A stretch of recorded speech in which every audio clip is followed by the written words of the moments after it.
Bonjour à tous et bienvenue dans ce nouvel épisode d'Inspiré. Aujourd'hui, j'ai le plaisir de recevoir Nathan Obadia. Salut Nathan. Salut Fabien. Alors Nathan, tu es fondeur de Self Collective, tu es aussi auteur, enseignant de Krav Maga, tu es aussi donc dans les arts martiaux, dans le développement personnel, plein de casquettes comme on aime beaucoup dans ce sujet et dans cet épisode. Comment tu expliquerais ton métier de façon ludique à un enfant de 5 ans?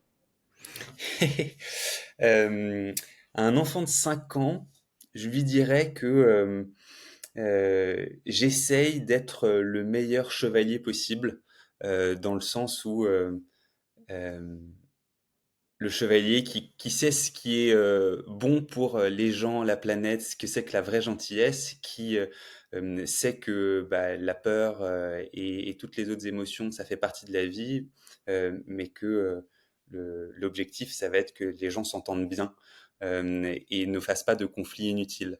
Donc j'essaye d'être le meilleur chevalier possible et d'enseigner aux gens toutes les valeurs des chevaliers pour que les conflits inutiles n'aient pas lieu et que les gens puissent s'entendre bien. Donc on va parler gestion des émotions, on va parler l'harmonie de soi, on va parler introspection et l'alignement intérieur aussi. C'est un peu tout ça. C'est un peu tes sujets sans trop spoiler cet épisode. Si tu veux, on va démarrer sur toi enfant. Donc tu es ingénieur à la base.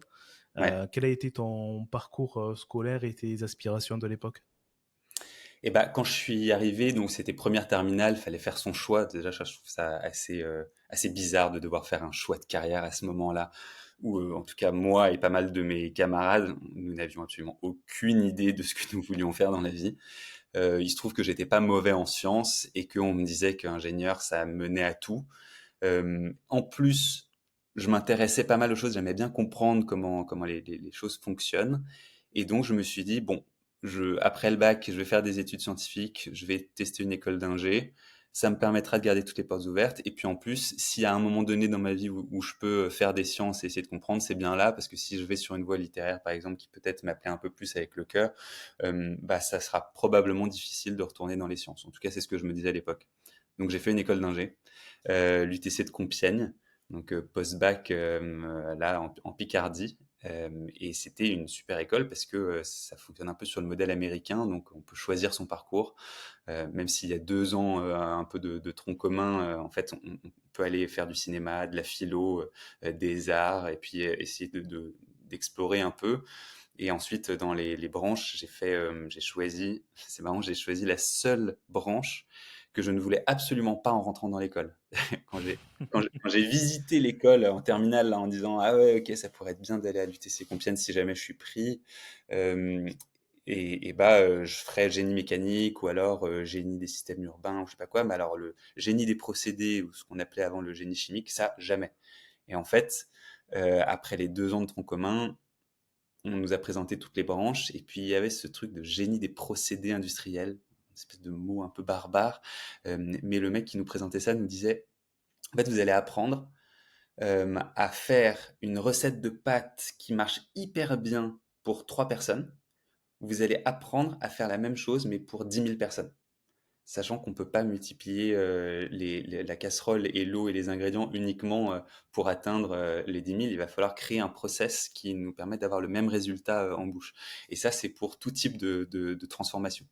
Et donc en fait, j'ai étudié les transferts d'énergie, le dimensionnement des usines, mais aussi des habitats, plein de trucs qui permettent de comprendre comment les flux d'énergie fonctionnent et comment est-ce qu'on peut optimiser un process, une transformation entre l'arrivée d'intrants, là, d'input, et puis l'output, et comment est-ce qu'on fait pour que le tout soit le plus harmonieux possible. Le Euh, prof t'a très bien vendu, t'as très bien expliqué le procédé. Et quel a été le chemin de te dire je vais là-dessus Bah, en fait, c'était euh, surtout par élimination. Ok. J'étais là, genre, bah, le génie mécanique, moi au début, je voulais faire de la mécatronique, construire des petits appareils qui volent, ça me faisait triper parce que j'étais très bricoleur quand j'étais enfant et j'adorais ça.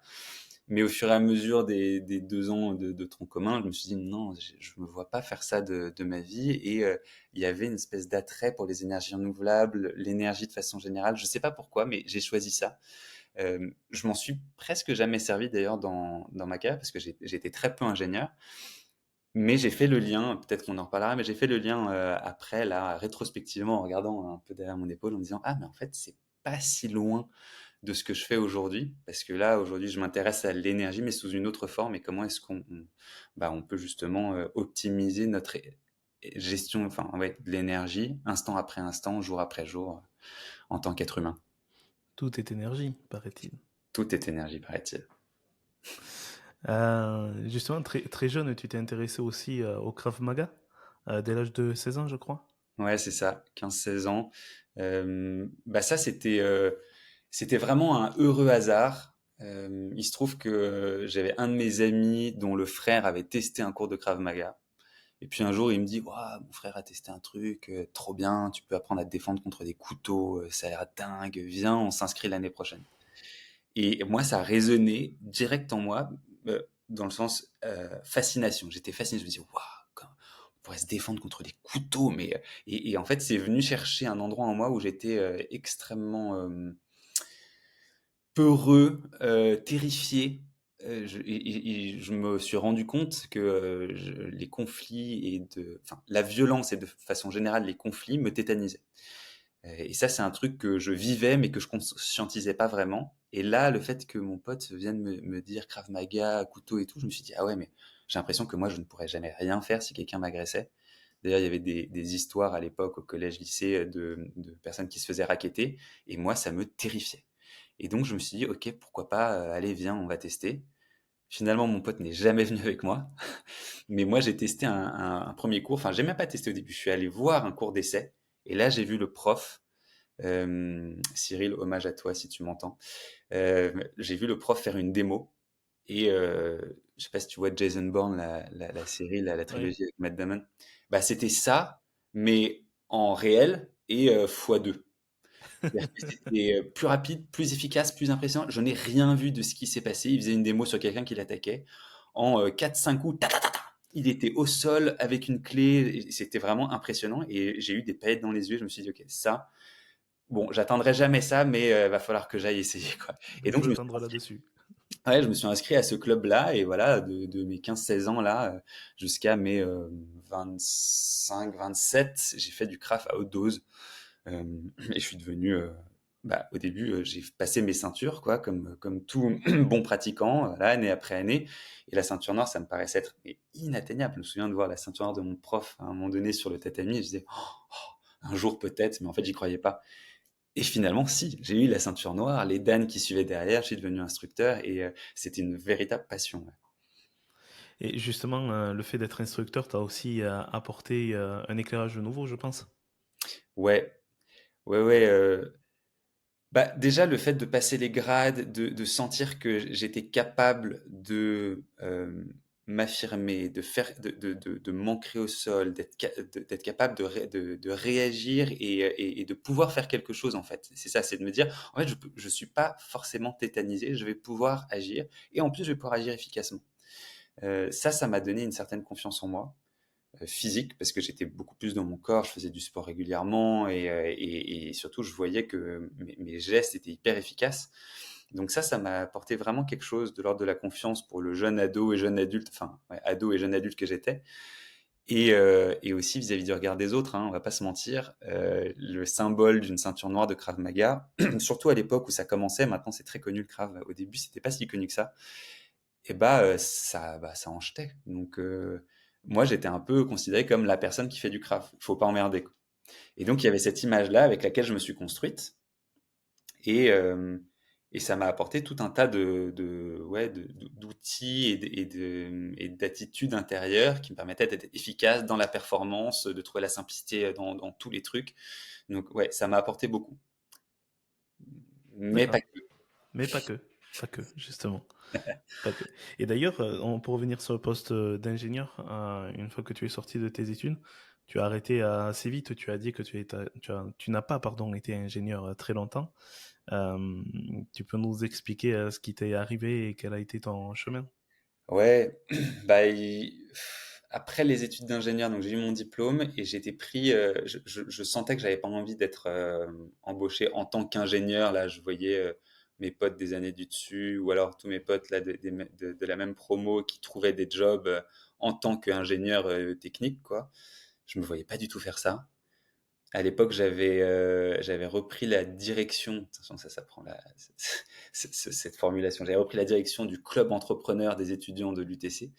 Et donc, c'était une espèce d'assaut d'entrepreneuriat où on interviewait des entrepreneurs, où on essayait de comprendre comment est-ce qu'on faisait pour créer des projets.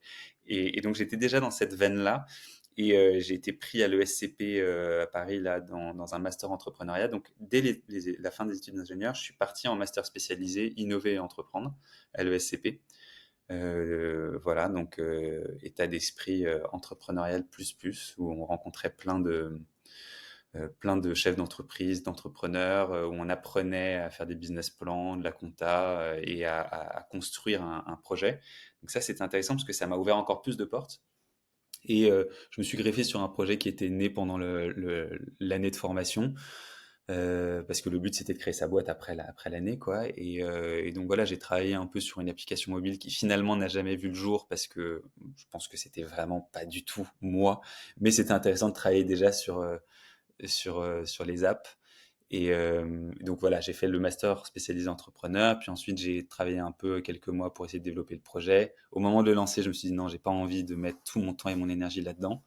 Et en plus j'avais vraiment besoin de thunes parce que j'étais complètement à sec et puisque le master spécialisé ça coûte hyper cher. Hmm. Et donc, je me suis fait embaucher dans une start-up télécom qui était une spin-off de Thales et qui développait une technologie à la base, c'était une technologie militaire, euh, mais ils s'en sont pas servis dans l'armée et donc ils en ont créé une petite start-up, petite grosse start-up qui développait donc une technologie de transmission sans fil, mais à très très haut débit. Donc, pour tous les endroits où la fibre ne peut pas passer, ils avaient un système de multipoints qui était hyper efficace.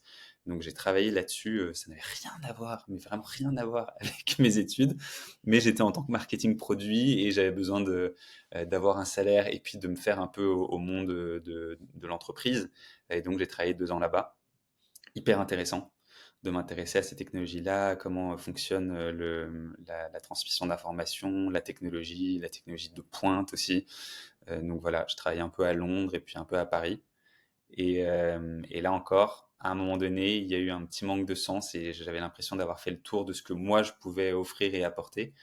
Et puis surtout, je crois, entre toi et moi, peut-être il y a d'autres personnes qui nous écoutent, que je ne pouvais pas travailler pour quelqu'un. Voilà, en fait, c'est pas dans mon tempérament. Je peux pas faire ça durablement, surtout s'il n'y a pas toutes les valeurs qui sont les miennes à ce moment-là de ma vie, quoi. Hmm. Oui, le seul moyen que ça colle réellement à tes valeurs, c'est de créer toi-même ton cercle où tu peux t'amuser. Donc, Ouais, ouais, ouais. Et puis il y avait une espèce de développement aussi intérieur où, en fait, voilà, je sais pas si c'est ta prochaine question, j'anticipe peut-être, mais vas-y. au bout des 2 ans, j'ai vu qu'il y avait vraiment un truc qui grinçait à l'intérieur et qui était en train d'accumuler de la pression. Et c'était pas juste au niveau du boulot, ça a été un gros switch, hein. J'ai l'impression que c'est quand même assez fréquent maintenant d'avoir des espèces de retournements de situation de carrière ou de vie où les gens commencent à avoir des déclics et à se dire non, non, mais je peux pas continuer dans cette voie-là. Et, hum, et moi, il y avait mes parents qui divorçaient, mon job, j'en pouvais plus, le Krav Maga, j'arrivais plus à m'entraîner, je me faisais mal, je voyais que je progressais plus vraiment beaucoup et que je prenais moins de plaisir. Hmm. J'avais tous mes potes, donc oui, ça c'était génial, mais dans l'entraînement en lui-même, je prenais de moins en moins de plaisir. Et en plus, dans mon couple, à l'époque, bah, je me séparais de ma copine, ça allait vraiment pas. Et donc voilà, tout est arrivé en même temps, la petite loi des séries, et j'ai négocié ma rupture conventionnelle, je me suis séparé, j'ai géré au mieux l'entre-deux de mes parents qui étaient dans un conflit monstrueux, et le Krav Maga, bah, j'ai un peu arrêté petit à petit d'y aller, et j'ai découvert, donc ça c'est un peu l'effondrement, et en même temps émergeaient des nouveaux signaux qui étaient déjà apparus, tu vois, quelques Hmm. mois avant, mais hop, ça prenait de plus en plus d'ampleur, et j'ai découvert la méditation, parce que mon médecin traitant de l'époque, hyper ouvert, hyper intelligent, m'avait dit, va essayer, il y a un mec hyper intéressant en Italie, là, ça peut te faire du bien, donc j'y suis allé. J'ai découvert aussi pendant mon séjour à Londres, là, dans la boîte dans laquelle je bossais, j'ai découvert un autre art martial. Ça, c'est plutôt intéressant. Ça s'appelle le Systema. C'est slave. Et pendant tout mon parcours de Krav Maga, il y avait un de mes potes anglais qui arrêtait pas de se moquer de moi en disant Krav Maga c'est nul, va voir le Systema. Et puis je regardais des vidéos de Systema sur internet et je trouvais ça ridicule, mais c'était tellement aberrant. Les mecs limite ne bougeaient pas, on a l'impression que c'était complètement fake. Et à Londres, j'ai voulu faire du Krav Maga, mais il y avait aucun club qui me plaisait, et donc je suis quand même allé essayer un cours de Systema avec un de mes potes là-bas. Et je suis arrivé dans un parc un peu dodgy le soir, donc il avait plu, il y avait de la boue, pas beaucoup de lumière, il y avait un Ukrainien, un crâne rasé qui animait le cours. Il fait I'm gonna teach you Systema. Et, euh, et moi j'étais là, j'arrivais avec mon ego de Krav Maga, avec ma ceinture noire symbolique, tu vois. Je l'avais pas autour de moi évidemment, mais dans mon esprit c'était ça, en mode tu vas pas m'apprendre la vie, quoi. Je suis un combattant, je viens voir parce que voilà, curiosité. Et le mec nous enseigne quelques trucs. Je me dis, ah tiens, il y a des petites choses. Puis à un moment donné, il me prend en démo, il me fait, I'm gonna teach you the difference between Krav Maga and Systema. Donc vas-y, viens, je te montre la différence entre le Krav et le Systema. Attaque-moi. Donne-moi un coup de poing. Donc moi, je lui donne un coup de poing comme ça. Il fait, non, non, non, attaque me real. Genre vraiment, vas-y à pleine Ouais, à fond, puissance. en vrai, quoi. Bon, bon, ok, je suis à fond. Et là, franchement, je pense que ça dure une seconde, peut-être max deux, tu vois. Je me retrouve la tête dans la boue, comme ça, le genou sur ma tempe, le bras complètement pris comme ça en clé. Je croise le regard de mon pote qui était venu avec moi, qui explose de rire. Moi, je suis là, je suis vraiment choqué et le mec ne m'a pas frappé, c'est-à-dire que je n'ai rien senti. Et là, je me suis dit, il va falloir que je comprenne comment il a fait ça. C'est vraiment, je n'ai rien capté. Donc, humilité. Alors là, je suis redescendu sur le plancher des vaches en mode, bah là, mec, juste, t'as pas trop de choix, quoi. Redescends et essaie de comprendre ce qui s'est passé. Et ça a été un des premiers déclics où je me suis dit, là, mon corps, il sait pas agir librement.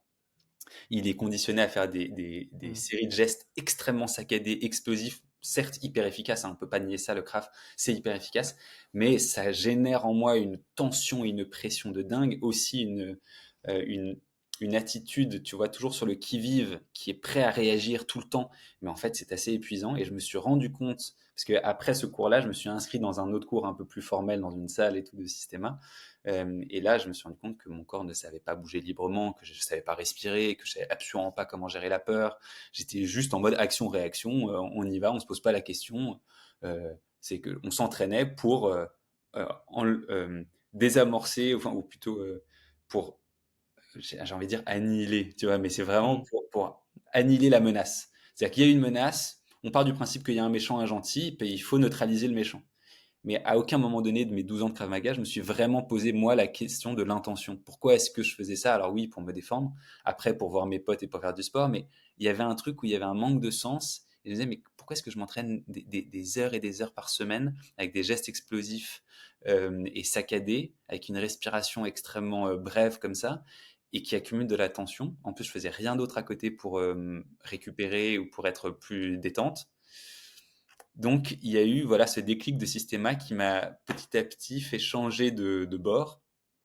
Euh, il y a quelques personnes du craft qui sont venues comme moi un peu dans le Systema et dans d'autres qui n'étaient pas du tout prêts à ça ou que c'était pas leur truc, quoi. Mais ça a été un vrai changement de vie. Après, tu parlais du sens, mais c'est vrai que le Krav, tu le disais, t'a fait découvrir beaucoup de choses, notamment la confiance en soi, la gestion des émotions et aussi l'harmonie intérieure pour que tu sois Mais ouais, mais alors justement, en fait, pas tant que avec ça. le recul. Bah non, pas tant que ça. Et sur le moment, ça m'a fait beaucoup de bien, je peux pas le nier, c'était une passion. Et vraiment, je ne crache pas sur le Krav Maga, d'accord? C'est, chacun fait ce dont il a envie et besoin à un moment donné. C'est juste que moi, pendant 12 ans, on va dire une dizaine d'années, c'était génial pour moi. Mais je me suis rendu compte après que pour moi, dans la façon dont je m'entraînais, ça n'avait plus de sens parce que j'avais plus besoin de me défendre Mm. physiquement. C'est que je sentais plus vraiment ce besoin-là. malheureusement, la peur était toujours là. Tu vois, il y avait une espèce de dichotomie entre l'image que renvoyait la ceinture noire deuxième dan, puis j'allais passer ma troisième dan et tout, et donc cette espèce de confiance et de maîtrise absolue, et mon état intérieur où en fait je me sentais pas en paix, je me sentais pas serein. Je sentais qu'il y avait toujours une agitation intérieure, toujours prête à réagir, et je savais pas comment gérer mes émotions, je savais pas comment réguler l'intensité émotionnelle autrement que de passer à l'action combat. Et je me suis rendu compte que en fait ça avait influencé tout mon état d'esprit et même mon état d'esprit psychique, tu vois. La Ouais, première ça chose qu'on t'avait apprend, conditionné un peu. c'est ça, conditionnement plus, et puis en Mm. plus, quand le corps est conditionné pendant 10 ans, en général, ça reste, hein. Et Ouais, même encore aujourd'hui, je vois qu'il y a des réflexes de Crave qui viennent dans mon corps et que j'essaye de déconstruire. Parce que j'ai plus envie, moi, d'avoir ça. Le système, justement, tu vois, une petite différence, c'est Krav Maga, la première chose, c'est t'apprends à te mettre en garde. Et on t'apprend vraiment, voilà, tu rentres les coudes, tu mets les mains ici, tu ouvres les doigts, et tu es vraiment prêt à réagir. Et ça, c'est très bien dans un one-one où il y a quelqu'un qui est en face de toi. Bien sûr que la garde, elle est hyper importante. Mais sauf que c'est la première chose que tu conditionnes ton corps à faire. Je me suis rendu compte que tout ce truc de garde, en fait, physique, ça avait impacté ma psyché et que j'étais en garde avec ma psyché tout le temps. Au mm. boulot, en famille, entre amis, il y avait toujours cette petite teinte comme ça de garde. Quand je sortais dans la rue, j'étais toujours en train de regarder les petits détails, tout ce qui allait pas, s'il y avait quelqu'un de louche et tout. Même encore aujourd'hui, j'observe là les tendances de l'esprit à voir, tu vois, tous les dangers potentiels. Mm. Tu Euh, devais être rincé à la fin de journée. Bah, je m'en Parce rendais que pas ça prend compte. une énergie. Alors, j'étais complètement coincé dans les Mm, hormones de stress. On en parlera là après. Il y a une façon de voir les choses, mais moi, j'étais coincé là-dedans et je ne le savais pas. Mais c'est pour ça mm. qu'à un moment donné, la pression augmentait. Dans tous les plans de ma vie, ça augmentait. Et donc, il y a eu un changement. Bah, il fallait que ça cesse, quoi, parce que sinon, mon système corps-esprit n'allait pas tenir. D'ailleurs, il n'a pas tenu, hein. Puis j'avais des problèmes de peau, le corps qui exprimait des trucs. Franchement, je pouvais pas continuer comme ça. Donc, le Krav Maga, génial jusqu'à un certain point pour moi. Et puis ensuite, ça ne me convenait plus personnellement. Et donc j'ai dû, et c'est là, c'était un peu malgré moi, mais avec la méditation, avec le systéma, et puis j'ai commencé à me former, un peu une boulimie de formation, pour essayer de comprendre ce que c'était que la peur, ce que c'était que la colère, parce qu'en plus moi j'avais pas de colère, très peu, et j'avais l'impression que justement c'était un peu problématique de jamais ressentir de colère. Et donc, je suis allé essayer de comprendre comment est-ce qu'on régulait les émotions, comment est-ce qu'on pouvait, bah, la vraie maîtrise de soi, c'était quoi? Bah, comment ça ressemblait à quoi c'était quoi la sensation de pouvoir être en maîtrise, être libre? Je voyais les mecs de Systema à haut niveau, mais c'était fantastique, quoi. Le mec, il s'adaptait dans n'importe quel contexte et il restait calme. Et je le voyais autour de moi, mais bon, les entraînements, on s'entraîne quand même lentement parce que c'est la seule façon d'intégrer vraiment dans le système nerveux, c'est de ralentir. Mais je voyais pas trop le truc à vitesse réelle. Et donc, la première chose que j'ai faite en quittant mon boulot, c'est d'aller au Canada voir le grand maître de Systema, le mec que tout le monde adulait. Et j'ai pris un Airbnb pendant un mois à côté de son dojo. Et je suis allé m'entraîner. Et moi, je pensais que je faisais un truc de fou, tu vois, en allant à l'autre bout du monde pour m'entraîner pendant un mois tous les jours au Systema. Mais en fait, il y avait des gens qui faisaient ça depuis des années, qui viennent du monde entier. Et là, j'ai vu qu'à vitesse réelle, c'était magnifique. Le problème, c'est que ça s'apprend pas en 5-6 ans comme le Krav Maga où on peut développer des trucs très rapidement. Ça a été conçu pour ça, le Krav. Là, c'est un vrai développement intérieur, tu vois. Donc ça prend beaucoup de temps. Et surtout s'il faut déconstruire 10 ans de Krav. Ouais, c'est sûr, ça aide pas. Non. Tu parlais tout à l'heure, j'ai pas voulu te couper de quelle est la bonne posture à avoir par rapport à une situation. Et Ouais, encore faut-il trouver la bonne définition aussi, parce que comme tu l'as dit, il y a différentes approches et différentes définitions que tu peux mettre derrière une intention. ouais, derrière une intention, pourquoi? Pour une situation un peu difficile, c'est ça? Oui, tu l'as dit juste avant, Ouais. mais j'ai pas voulu te couper. Bon, bah alors on va essayer de revenir. Je vais essayer de me souvenir de ce que j'ai dit. Euh, c'est vrai qu'au Krav Maga, je me suis jamais posé la question de l'intention. Pour moi, il y avait donc un Mm. méchant, un gentil. Il fallait neutraliser le méchant. Et là, au Systéma, j'ai compris, parce qu'ils expliquent pas trop au Systéma. Les Russes, ils disent, vas-y, fais, expérimente, puis ensuite tu comprendras. Euh, C'est avec, en recoupant avec plein de choses, et notamment le bouddhisme et la pleine conscience, aussi la communication non violente que j'ai découverte à ce moment-là, c'était magnifique. Je voyais d'autres façons de gérer les conflits que de se mettre en garde et de taper au parti. Hmm. Parce que bon, et exploser un genou de quelqu'un que tu connais parce que vous êtes en conflit, ça ne sert strictement à rien, ça n'est pas possible. Donc moi, je me sentais démuni dans les désaccords et les conflits, sachant que j'avais aussi la peur comme ça qui réémergeait. Je disais, mais je suis ceinture noire et j'ai peur dans un conflit verbal, qu'est-ce qui se passe, quoi?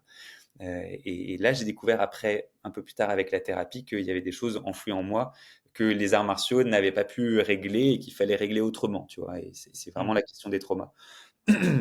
Et donc, le systéma, ça m'a fait prendre conscience qu'il y avait quand même un truc d'intention. Et au systéma, la première chose, au lieu de se mettre en garde, c'est t'apprends à te mettre droit et à respirer et à te détendre. Première chose. Parce que on part du principe que si la structure est là, que les poumons peuvent se gonfler dans toutes les directions de l'espace, que la respiration peut être ample et que les muscles peuvent se détendre instant après instant, tu vois, même quand les tensions naissent, tu les régules et tu détends, bah ça va être l'attitude la plus appropriée pour ne pas rajouter de la tension à la tension. Si tu as quelqu'un qui vient vers toi et que tu te mets en garde, bah c'est annoncé, il y a un combat. Et c'est pas mal en soi, hein, c'est juste que, bah oui, là, il y a confrontation. Et en fait, au Systéma, on reprend toute la philosophie des arts martiaux un peu plus traditionnels. Et le but, c'est de se dire, bah non, l'objectif, c'est de ne jamais en venir aux mains. En tout cas, c'est vraiment le dernier recours. Hmm. Et on part du principe que si tu en arrives aux mains, c'est que tu as loupé plein d'étapes. Après, évidemment, on ne peut pas contrôler tout ce qui se passe. Parfois, ça arrive. C'est pour ça qu'on s'entraîne aussi à ça. Mais le but, c'est déjà de se recentrer, de rassembler l'énergie à l'intérieur. On revient sur la question de l'énergie. Plutôt que de mettre des carapaces et être prêt à réagir et à détruire, c'est je ramène l'énergie à l'intérieur, je me mets droit, je respire et je me mets en mouvement et je reste en mouvement plutôt que de rester comme ça figé et qui peut amener à la sidération ou en tout cas à une restriction de la liberté de mouvement. Là, c'est déjà, j'essaie de voir comment est-ce que mon corps peut rester libre. Évidemment, ça, c'est un putain de travail sur soi. Parce que plus l'intensité chaotique monte, tu vois, et ça peut être dans un environnement extérieur avec quelqu'un qui t'agresse ou une foule qui commence à paniquer, mais ça peut être aussi avec un environnement intérieur. Et c'est ça qui est magnifique. C'est tous les principes de Systéma. Aujourd'hui, moi, je m'entraîne plus pour faire la guerre ou pour me battre. Je m'entraîne pour, moi, me sentir beaucoup plus spacieux à l'intérieur et beaucoup plus plein. Et c'est ça la diff. Donc, dès qu'il y a un chaos, qu'il soit intérieur ou extérieur, le but c'est je me laisse pas emporter par le chaos et je n'en rajoute pas. Donc je me détends et je me remets en mouvement et je sors un peu de l'axe. Je suis pas là où la personne m'attend ou je ne suis pas une pensée anxieuse qui en fait va pouvoir m'emmener dans un tourbillon. Et ça, c'est vraiment une déconstruction personnelle, c'est réapprendre à respirer, c'est réapprendre à ne plus se laisser embarquer dans le nuage des pensées. Très problématique, le cerveau humain, pour ça. C'est qu'il y a des réflexes de survie qui arrivent, mais ensuite, le cerveau, lui, il peut en rajouter. Le cerveau cognitif, il peut en rajouter. Et c'est là où l'être humain peut flancher ou partir en toupie. On peut en parler après avec le Ah bouquin. ouais. Justement. Et donc, le truc de l'intention, si je reviens là pardon pour les détours, à la question de l'intention, c'est Systéma, ça m'a appris à me reposer la question de l'intention. Pourquoi est-ce que je fais ça? Et si jamais il y a quelqu'un qui vient m'embêter, c'est quoi mon intention? Mon intention, c'est pas de détruire la personne. Ça, ce serait une stratégie, à la limite, et discutable, ok? Euh, Pourquoi? Bah pour rester en vie, ou pour garantir ma sécurité, ou pour... moi, je sais que dans une situation où il y a un conflit, quel qu'il soit, physique ou verbal, moi, dans ces moments-là, en général, soit j'ai besoin de respect parce que la personne ne me respecte pas et de considération, soit j'ai besoin bah, de bienveillance et d'harmonie et de pouvoir communiquer avec l'autre, et dans ces moments-là, on n'arrive pas à s'entendre, l'autre commence à être agressif, etc. Donc, je sais que mon intention, ça va être de garantir l'harmonie, la bienveillance et la considération avec autrui. Peut-être que ce sera possible ou pas avec la personne, mais je sais que si jamais je me mets en garde ou que je commence à répondre du tac au tac, ça risque d'alimenter le conflit. Et donc, tout l'objectif, ça va être de pouvoir se recentrer, remettre l'intention. Et au Systéma, l'intention, à chaque fois, c'est le soin, c'est de soigner. Et en fait, ça peut paraître un peu bizarre, hein, mais ça change complètement de paradigme. C'est-à-dire que si mon intention, même dans une agression physique, ça va être de prendre soin de l'autre et de moi, ou de moi et de l'autre, mon corps va pouvoir, mon corps et mon esprit vont pouvoir rester un peu dans une fourchette d'intensité plus basse. qui permet de rester libre dans ses mouvements, qui Mm. permet de rester connecté au lieu de partir dans la rage ou dans la panique, de pouvoir rester connecté à l'humain derrière le comportement. Et donc, tu vois, il y a tout un truc où on reprend aussi dans les sagesses traditionnelles, c'est de se dire, bah, il y a une personne en face de moi qui a un comportement peut-être inadmissible et que je n'accepterai pas du tout, ok? Donc ça, il y a un truc de, je reste dans mon axe, je garantis mes limites. Et en même temps, je ne vais pas m'emporter contre cette personne. Je ne vais pas alimenter en disant il faut que je détruise cette personne. Non. Il y a un humain derrière qui probablement a beaucoup de souffrance s'il arrive à la violence. Ça n'excuse pas, mais ça peut expliquer. Et donc, je peux garder en moi une espèce de distinction entre il y a un humain derrière que je respecte en tant qu'être humain et il y a un comportement qui ne me va pas et qui ne rentrera pas chez moi. Et ça change tout. Et donc, tout ce qu'on fait, c'est on s'entraîne à respirer, à rester détendu, mais aussi à prendre soin. La première chose qu'on apprend au systéma après se mettre dans son axe et respirer, c'est à se masser. À masser l'autre. On peut masser l'autre même avec les poings, avec les pieds. Alors, bon, c'est une méthodologie un peu à la russe, mais c'est hyper intéressant. Ça paraît bizarre de l'extérieur, mais c'est hyper intéressant parce qu'en fait, on apprend au corps à gérer un peu de pression, on apprend au point à comprendre ce que c'est qu'un autre corps humain. Et au lieu de casser des os ou des mâchoires, ben, on va taper dans des endroits qui ne détruisent pas, mais en revanche qui peuvent éteindre l'intention de nuire. Et ça change tout. Tu vois, là, on atteint une maîtrise et on reste humain là-dedans. Et moi, c'est ce que je cherche aujourd'hui dans ma vie, c'est à rester le plus humain possible, avec un cœur qui peut rester ouvert même dans des situations d'intensité. Alors, ça ne veut pas dire qu'il faut laisser la porte ouverte à tout le monde. Non, il y a des choses qui rentrent pas, mais il y a quand même un truc qui reste doux à l'intérieur. Et pour moi, il y a vraiment quelque chose d'utilité sociale, tu vois, c'est un enjeu d'utilité sociale que de pouvoir apprendre ça même aux enfants, à pouvoir apprivoiser l'intensité, quelle qu'elle soit, intérieure ou extérieure, tout en restant connecté à Mm. soi, à l'autre, au monde. Et c'est un entraînement de vie, hein, c'est un entraînement de chaque instant en fait. On peut le travailler dans n'importe quel moment de posture, de respiration, dans les transports, dans la voiture, dans n'importe quelle conversation. Ça s'entraîne. Et justement, tu as découvert beaucoup de choses, que ce soit la méditation, tu en as parlé tout à l'heure, le lâcher prise notamment, parce que ça fait pas mal écho à ça et à ce type de posture. Et aussi la communication non violente avec Thomas Danzambourg, il me Ouais, semble, c'est ça. que tu as rencontré également là-dessus. Ouais, j'ai rencontré Thomas, j'ai fait un stage incroyable avec Thomas Dansbourg, qui est donc un psy belge, qui est un des pionniers là, de la CNV dans la francophonie. Et j'ai fait une semaine de stage, donc d'initiation à la communication non violente, le lendemain de mes 30 ans. Et c'était hyper symbolique et franchement, ça a marqué un changement de vie, ça aussi. Il y a eu un gros déclic pendant cette semaine où j'ai vécu, expérimenté une autre façon d'être en lien humain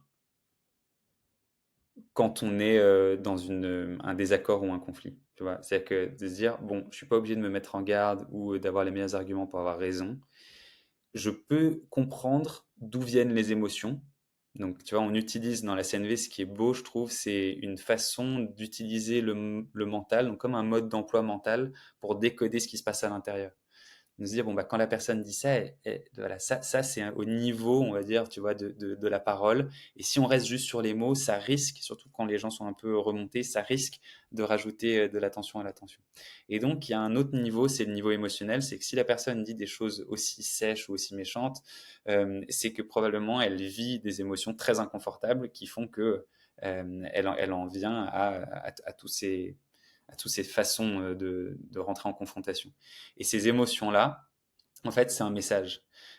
Si on arrive à décoder les émotions, on peut comprendre qu'il y a des besoins en dessous. Et donc, tu vois, la CNV, c'est de pouvoir redescendre au niveau des besoins et se dire, bon, la personne, si elle réagit comme ça, c'est qu'elle a des besoins. Si moi, ça me fait réagir, c'est qu'il y a des émotions et des besoins aussi.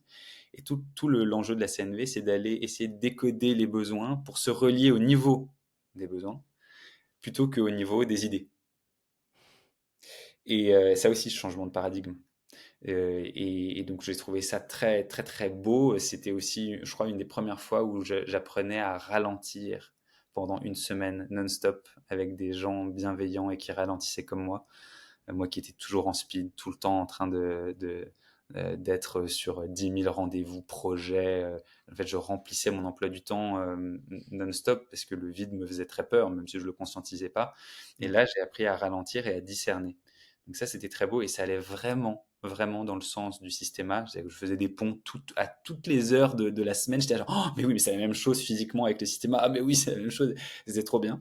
Et même chose avec tous les principes de méditation que je découvrais. C'était vraiment magnifique. Et tu as fait la méditation d'autocompassion. Ça, c'est une autre approche aussi. Est-ce que tu peux en Ah parler un ouais. peu? Ah bah ouais, ça c'était un peu plus tard. Donc j'ai découvert la méditation sur les applis au début. Comme tout le Ensuite, monde, ou beaucoup de monde du moins. ouais, beaucoup de monde. On a été Franchement, nombreux à commencer par ça.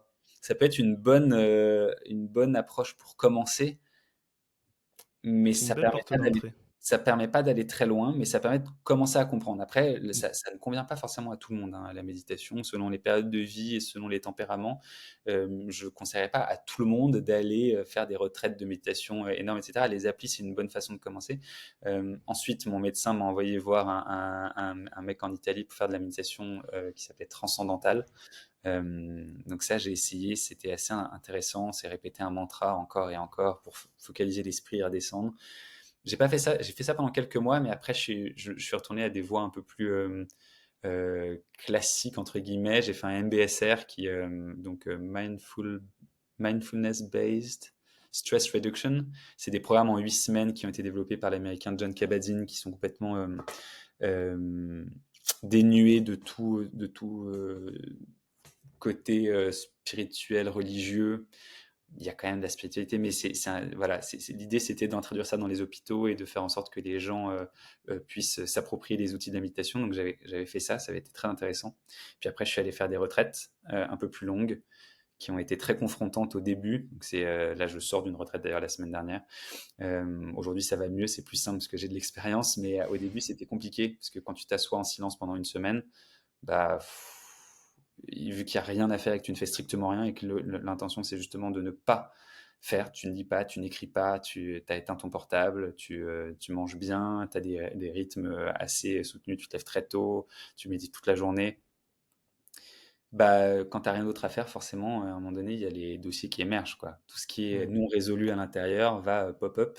Et surtout, en général, on voit l'activité du mental qui peut être très, très agitée. En tout cas, dans mon cas, ça a été le cas, c'est toujours le cas d'ailleurs.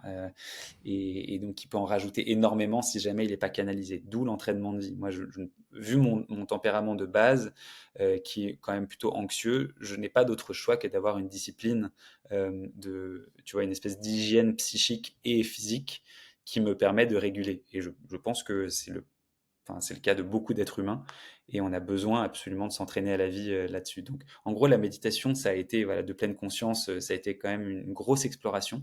Et à un moment donné, euh, j'ai découvert la méditation d'autocompassion qui commençait à émerger des États-Unis et puis à arriver en France.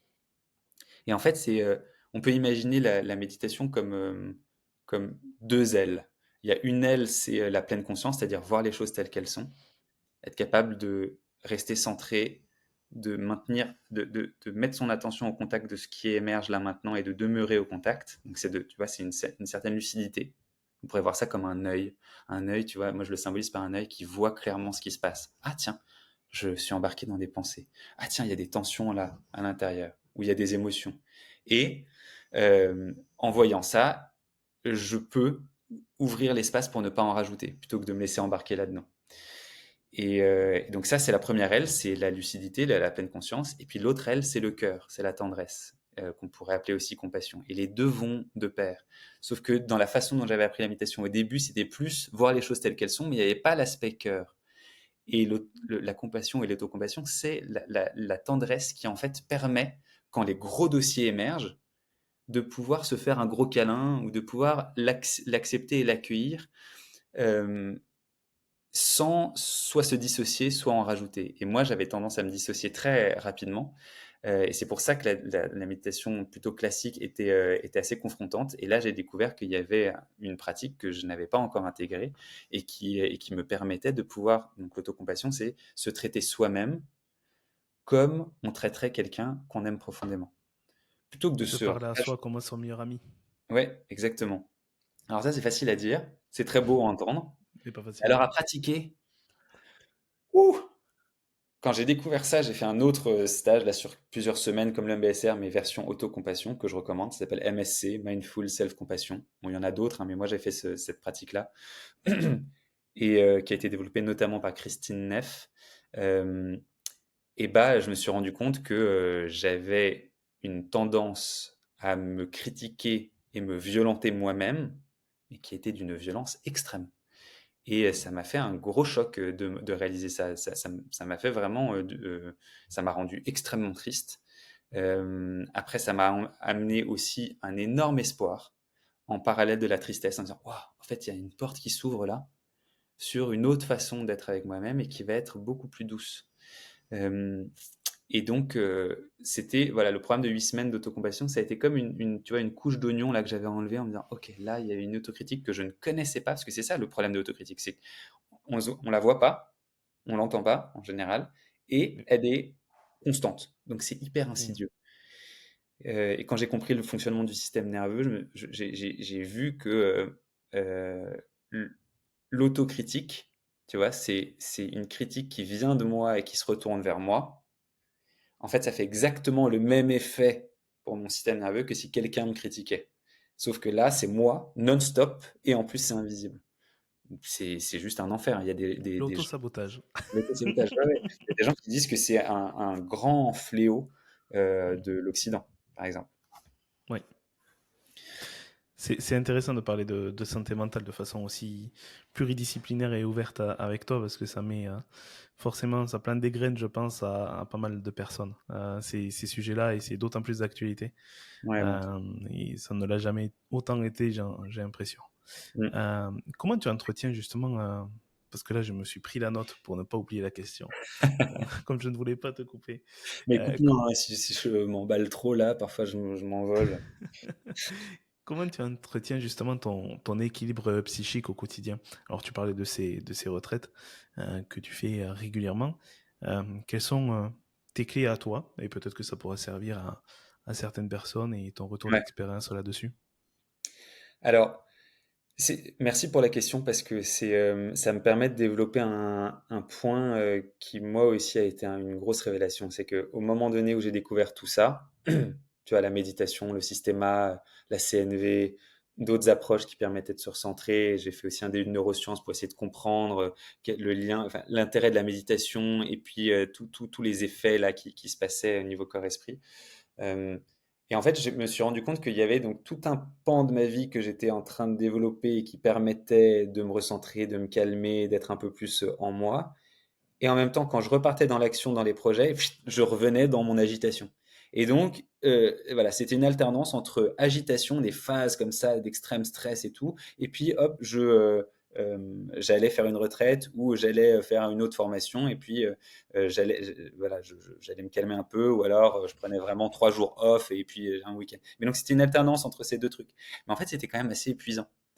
Et au systéma, et c'est en fait pour moi le systéma ça a été un peu le fil conducteur parce que je viens de là, que c'est vraiment corporel, donc il n'y a pas de chichi, il n'y a pas de gna tu peux pas il n'y a pas de branlette intellectuelle, pardon pour le terme, mais Mhm. parfois il y a des gens qui partent dans la spiritualité, dans la CNV. C'est d'ailleurs un écueil de la CNV, c'est les gens qui ne vont pas jusqu'au bout, alors que c'est un process de vie la CNV, hein. C'est pas juste je fais une semaine et je sais comment faire. Mhm. Et donc, on peut arriver avec des méthodes très puissantes, genre PNL, CNV et tout, et puis en fait partir dans le mental et puis s'auto-manipuler et manipuler les gens sans même s'en rendre compte.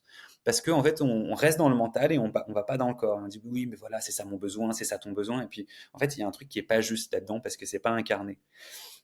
Et je jette la pierre sur personne, hein. C'est juste que parfois, il y a des dossiers qui sont invisibles et qui nous font réagir comme ça. Et tant qu'on n'est pas allé visiter nos dossiers et qu'on se prend pas un mur dans la gueule, ça va être compliqué, quoi. Et donc, je me suis rendu compte qu'il y avait encore cette dichotomie, mais le systéma a continué à me mettre un peu la tête dans le sujet là et ne pas fuir en disant non, non, non, non, t'as besoin de trouver une façon de te détendre dans l'action.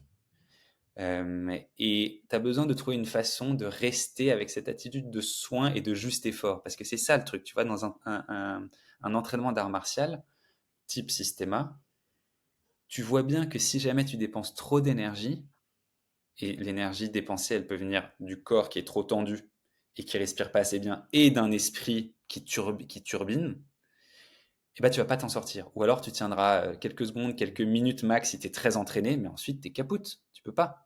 Ou alors tu deviens un Mike Tyson et tu t'entraînes comme les mecs de MMA qui sont des brutes épaisses, mais genre, il faut rester dans des entraînements et il faut rester au top tout le temps.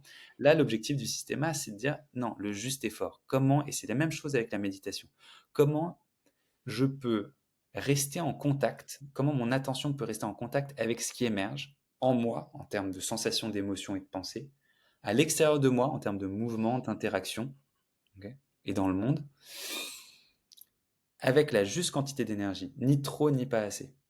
Et c'est ça, un peu la troisième phase, tu vois, genre inconscience au début, conscience, ah bah oui, maintenant il va falloir que je rééquilibre un peu la donne, et puis l'énergie. Puis troisième phase, c'est non, non, il va falloir que ce soit au quotidien, en fait. C'est-à-dire dans chaque action, comment est-ce que je peux optimiser mon énergie? Et là, j'ai fait le parallèle avec les études d'ingénieur. En disant, ah, c'était pas con. Si je reprends les équations d'enthalpie, d'entropie et tout, peut-être qu'il y a des choses à faire. Peut-être qu'un Le jour, je travail reviendrai. d'efficience, etc. Ça peut coller. Ça.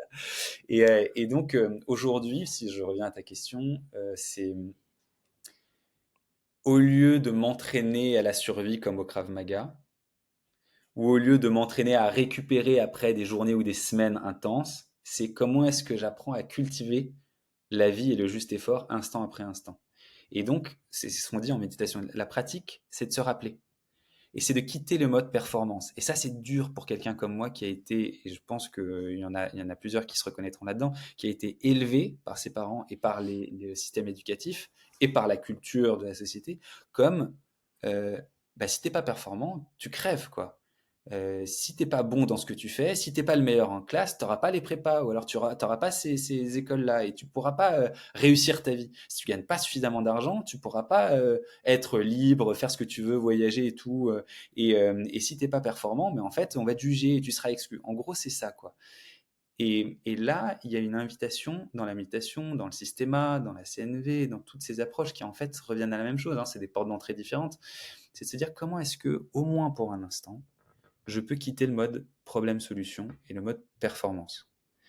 Et donc, mon entraînement aujourd'hui, vu que j'ai pioché dans plein d'approches, j'ai fait un peu mon melting pot à moi, tu vois, d'outils de systéma qui permettent de faire circuler l'énergie dans le corps régulièrement. Donc, j'ai des pratiques et des routines corporelles. Alors, ça ne veut pas dire que j'ai pas des moments de vie où ça part en cacahuète, hein, ça c'est clair.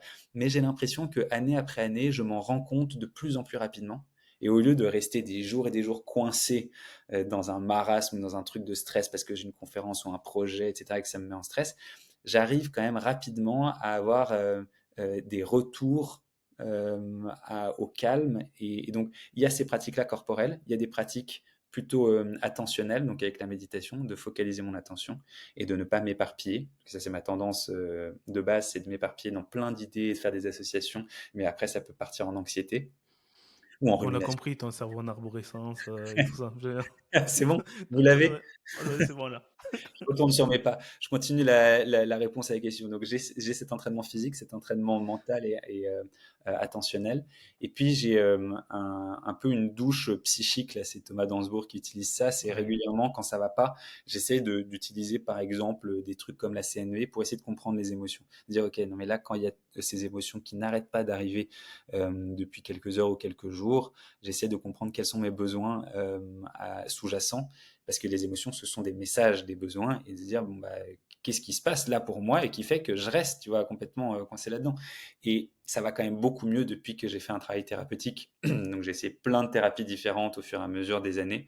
Et il y en a qui m'ont beaucoup servi. Je me suis orienté rapidement vers de la thérapie qui comprenait le trauma.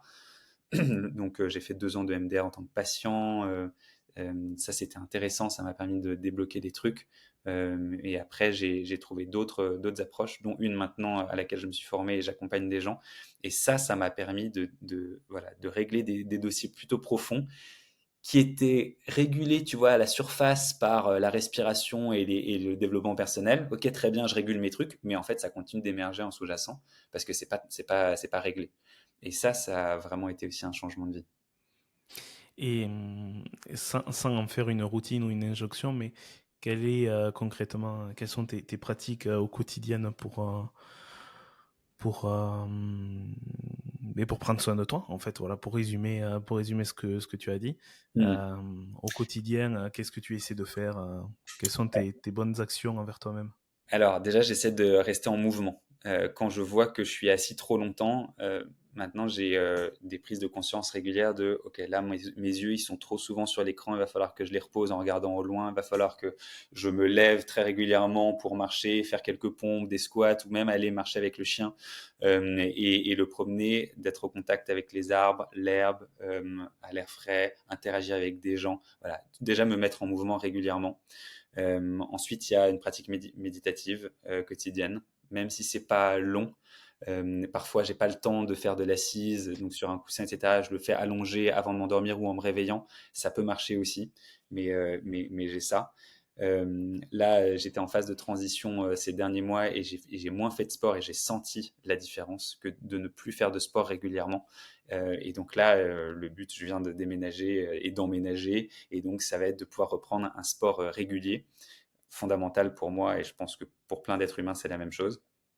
Euh, et après, il y a une pratique aussi d'autocompassion et de compassion. Et ça, en fait, c'est comme si j'avais organisé ma vie un peu pour ça.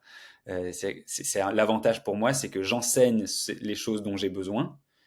C'est pour ça que je les enseigne. Et parfois, bah, on va dire que c'est les cordonniers les plus mal chaussés, mais c'est pour ça que je suis là. C'est que j'ai traversé tellement de trucs et j'ai tellement exploré pour essayer de comprendre comment m'en sortir que ça va plus parler aux gens. Et donc le fait d'accompagner les gens, je sens que ça me fait du bien et ça m'aide dans du lien humain, que ce soit du one-one en thérapie ou des groupes que j'accompagne. En fait, ça me recentre et ça me remet dans tous ces sujets. Donc voilà comment j'organise ma vie, et une hygiène aussi de communication en couple, avec mes amis, de voir comment est-ce qu'on peut revenir à des niveaux de communication qui sont nourrissants plutôt que de rester juste dans des idées ou dans des interprétations et des jugements. Et dans la surface. Mm. Tu l'as pas dit parce que c'est pas ta façon d'être, mais je vais le dire pour toi.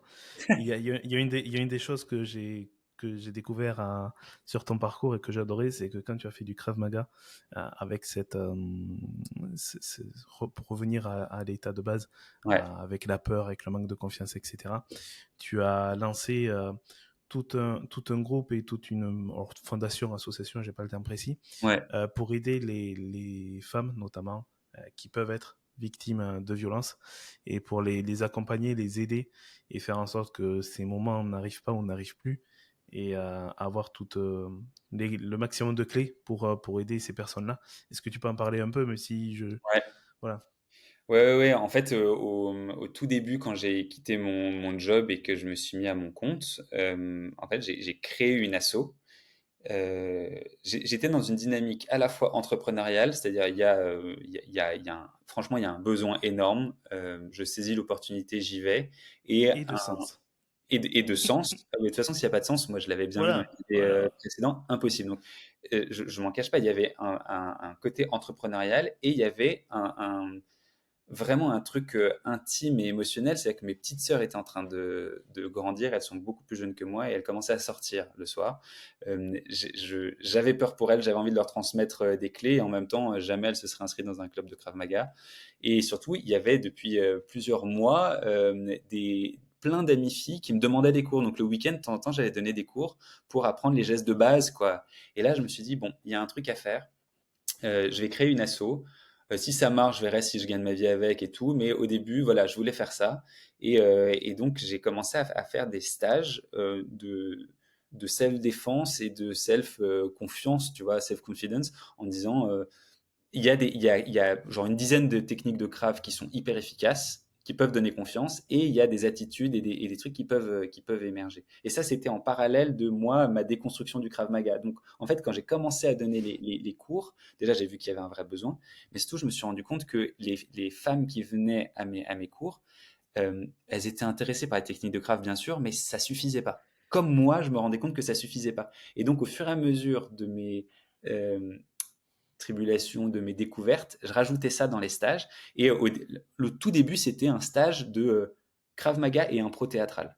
Parce que j'avais découvert l'impro et je n'avais, c'est bizarre, ouais, j'en ai pas parlé encore, mais pour moi, je On m'étais va en jamais parler. senti aussi confiant que après un cours d'impro où j'avais créé des personnages, mais nimp, qui sortait de nulle part, où j'avais créé de ouf et où j'avais eu des fous rires. Et je me souviens très bien d'un moment donné où je rentre dans le métro parisien après un cours d'impro où j'étais lessivé de rire et je voyais une bande de loupards qui était là et qui franchement avait vraiment pas l'air sympa et qui me regardait bizarrement. Et ça m'a saisi de voir le contraste d'attitude intérieure parce que pendant des années, je savais très bien quelle était mon attitude vis-à-vis de ces gens-là. Soit je repartais direct pour pas rentrer dans du conflit, soit je me préparais à agir et à combattre. Et, et donc j'étais Le vraiment en mode, binaire, quoi. 0-1. bah oui, c'était ça le Krav, c'est Ouais, 0 c'est Et ça. puis quand tu es en mode self-défense et survie, tu agis dès que tu vois le truc et puis tu rentres, enfin voilà, t'essayes d'avoir un petit temps d'avance, quoi. Et là, je sortais du cours d'impro, mais je me sentais invincible. Mais invincible. Parce que je sentais que, quelle que soit l'agressivité ou l'attaque qui pouvait venir, je pouvais créer un personnage et ne pas être là où il m'attendait et créer tout un nouveau monde qui allait les surprendre. Et là, quand j'ai testé ça, je fais ouf, là, il y a un truc. Et c'est dans mes recherches, dans les stages que j'ai fait, les formations pour moi, là, pour me former, que j'ai découvert qu'en fait, il y avait des études scientifiques sur des attitudes qu'on pouvait improviser et qui étaient hyper efficaces face à n'importe quel type d'agresseur, genre la technique de la cocotte minute, où tu fais quelqu'un qui est instable intérieurement, qui a trop de pression.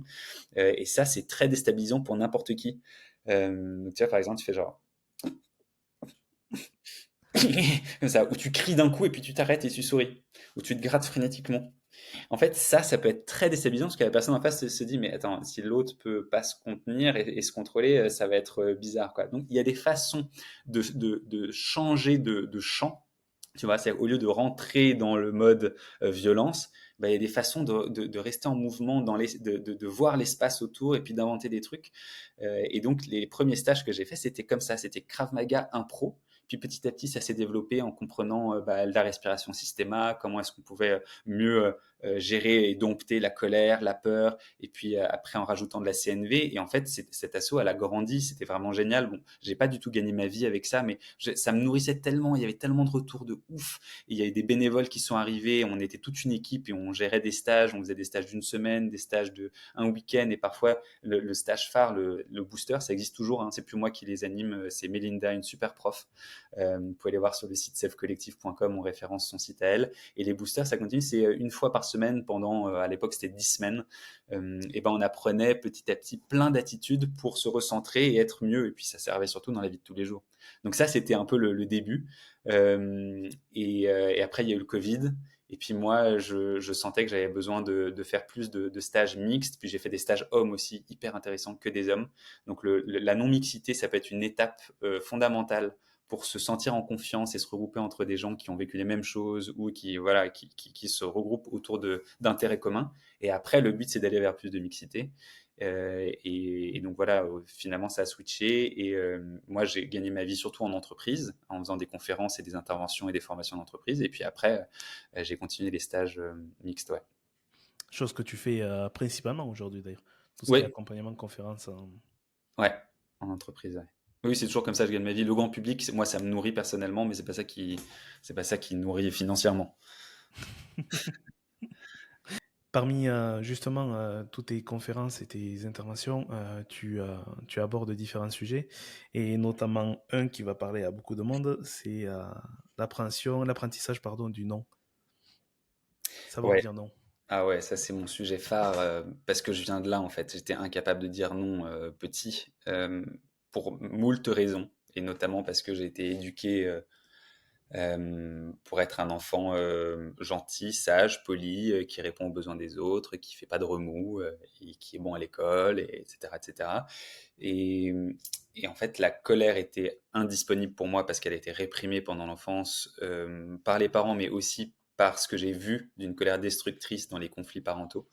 Et donc, bah, le petit enfant que j'étais a enregistré très tôt que la colère, c'était dangereux et c'était destructeur.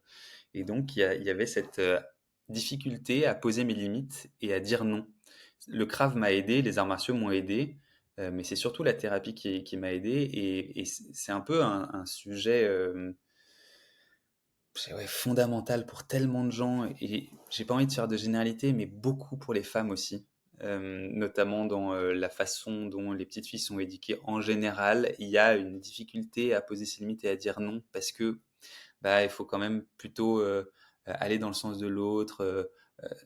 Il y a vraiment ce truc de voilà, s'affirmer, c'est compliqué parce que ça risque de créer le conflit ou de créer des déceptions de l'autre et donc une distanciation, quoi, et on va plus être aimé, on va plus appartenir. Et ce sujet-là, c'est bon, voilà, les arts martiaux sont vraiment très nets là-dessus. C'est si jamais on n'est pas dans son centre, eh ben on peut pas comprendre quelle est la juste distance. Tu vois, au lieu de réagir juste par rapport à l'autre, que ce soit en allant dans le sens de l'autre ou en détruisant l'autre ou en empiétant sur le territoire de l'autre, il y a un truc où on n'est pas dans notre centre. Et dans ma compréhension des choses, les êtres humains peuvent être en relation harmonieuse si chacun est à sa place. Et le problème, c'est que être à sa place, c'est pas quelque chose de définitif en mode vas-y, j'ancre un pied là, j'ancre l'autre pied là, et puis c'est bon, maintenant c'est ma place. Non, c'est dynamique. Le processus de vie est dynamique. Et donc, tout l'enjeu, ça va être de trouver son ancrage dans le mouvement, sa place dans un environnement qui évolue sans cesse, parce que nous, on évolue, les autres évoluent, les interactions évoluent.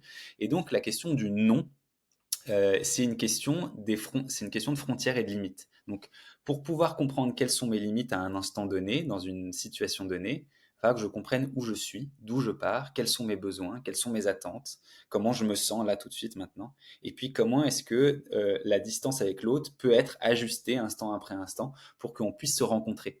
Plutôt qu'il y en ait un qui empiète sur le territoire de l'autre et l'autre qui se laisse empiéter, ou que les deux rentrent en confrontation, ou que les deux soient tellement à distance qu'ils ne peuvent pas se rencontrer, c'est comment est-ce qu'on peut trouver la juste distance pour se rencontrer. Et ça, bah, ouais, ça va vraiment au-delà du non. Tu vas apprendre à dire non, ça parle un peu aux gens, à certaines personnes, mais en fait, si on parle de frontières et de limites, ça parle à tout le monde. Et d'ailleurs, une cellule, si on prend le principe même d'une cellule humaine, d'accord, bah, il y a la membrane. Une cellule ne peut exister que s'il y a une membrane.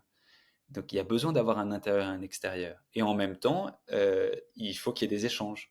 Donc la membrane, elle va laisser passer ce qui est nourrissant et possible et qui va dans le sens de la vie, et elle va bloquer ce qui ne doit pas rentrer. Donc c'est cette question-là.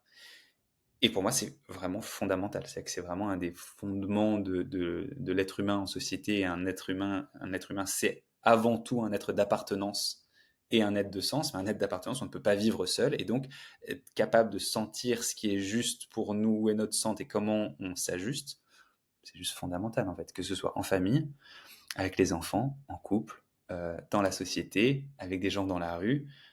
Comment est-ce qu'on fait pour rester à notre place?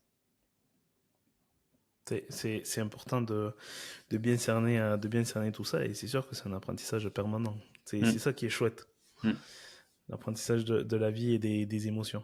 c'est ça. On va parler d'un autre sujet, si tu veux bien, parce que je Ouais, me suis gardé sous le coude.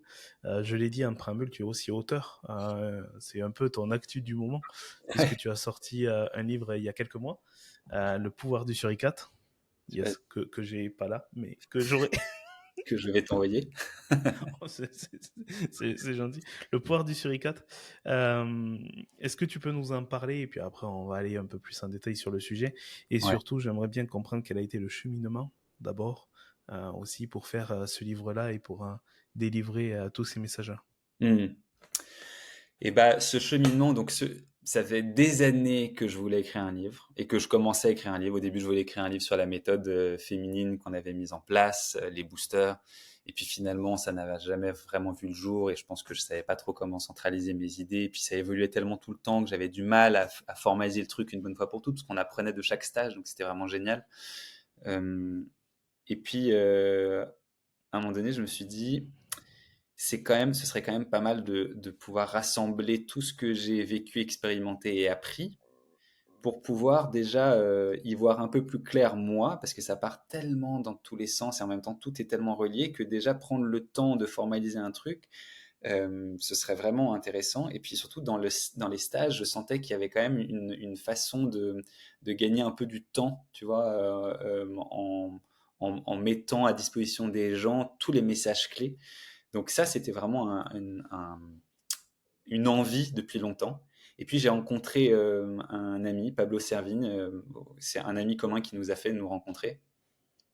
Et lui, c'est scientifique, ingénieur de formation, qui a fait une thèse sur les fourmis et qui a été un des premiers à parler d'effondrement dans la francophonie, à vulgariser ça. En tout cas, avec ses co-auteurs de l'époque, il a inventé le terme de collapsologie.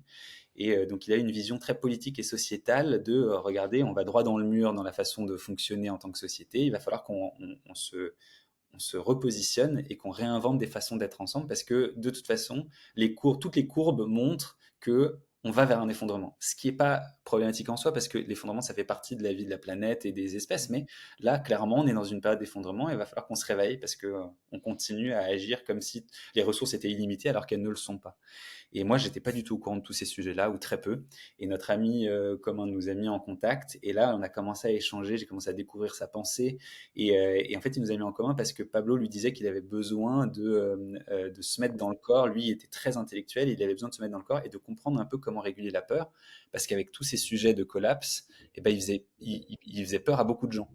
Et lui aussi avait beaucoup de peur là-dessus. Et donc, on s'est rencontrés. Donc, euh, moi, je découvrais ça et puis j'essayais d'écrire un livre. Lui, il voulait se mettre aux arts martiaux et finalement, le hasard fait qu'avec ma compagne de l'époque, eh ben, on allait habiter juste à côté de chez lui. Et c'était vraiment un hasard. Et donc, moi, j'ai commencé à l'entraîner au systéma et lui, il m'apprenait à écrire. Et au fur et à mesure de nos discussions, on est devenus hyper amis et finalement, on a écrit un livre ensemble en croisant nos pensées, lui plutôt politique et écologique, et moi plutôt d'exploration intérieure, et de voir, ok, ben, comment est-ce qu'on fait maintenant avec la peur pour pouvoir agir, se relier et construire le monde qu'on veut, dans lequel on veut vivre, et la façon surtout dont on veut vivre ensemble. Et ça a donné ce livre, Le pouvoir du suricate, avec le sous-titre Apprivoiser nos peurs pour traverser ce siècle, où justement, bah, il y a à la fois toute une approche de développement personnel auquel le travail intérieur est indispensable, et en même temps, il ne peut pas arriver sans un travail collectif. Déjà parce qu'on ne peut pas réguler nos émotions seulement. Okay, on a besoin de pouvoir les réguler avec les autres. Et aussi parce que bah, y a tout un ensemble de récits et de structures sociétales à modifier. Donc voilà, l'un ne va pas sans l'autre. Donc ça, c'est la genèse du livre et qui m'a permis de centraliser aussi mes idées et une espèce de méthodologie un peu simple pour comprendre comment le faire. Et donc, bah, on a pris la métaphore du suricate, parce qu'elle avait dit, mais Kezako, c'est quoi le rapport avec le suricate? Suricate, ce petit animal de la savane qui se dresse sur ses deux pattes arrière et qui fait la sentinelle, c'est Timon dans Le Roi Lion. Et comme ça, il est toujours en train de faire la garde pour voir s'il y a des dangers. Et si jamais il y a des dangers, il prévient la tribu. Et ensuite, ils peuvent agir, soit fuir dans les terriers, soit combattre. Et donc, on prend cette petite métaphore que j'avais trouvée dans un stage un jour. J'ai essayé d'expliquer le fonctionnement du système nerveux. Et je me suis dit, mais non, mais c'est exactement comme s'il y avait un suricate à l'intérieur. Et en fait, on a imaginé qu'on a un petit suricate à l'intérieur, c'est un peu bizarre, hein. Évidemment c'est une métaphore, mais qui est constamment en train de regarder où sont les dangers. Donc instant après instant, notre système nerveux est en train de se dire, ok, là, est-ce qu'il y a des êtres humains ou des bruits ou des odeurs qui sont dangereuses ou pas? Si tout va bien, on est dans le vert. C'est une couleur qui permet là de résumer ce que c'est que l'état d'apaisement ou de sécurité intérieure, qui permet d'être en lien, qui permet de réfléchir de façon créative, d'être plutôt détendu, de bouger librement, de penser librement, et puis de se sentir connecté. Connecté à la nature, aux êtres humains, aux êtres vivants, à soi-même, de ressentir vraiment ce qui se passe. Le vert, c'est vraiment la connexion et l'état qui nous permet d'être vivant, de nous sentir vivants. D'accord. Euh, mais le problème, c'est que si le suricate voit un danger, à ce moment-là, il va lancer l'alarme, il va aboyer. L'aboiement d'un suricate, ça fait genre.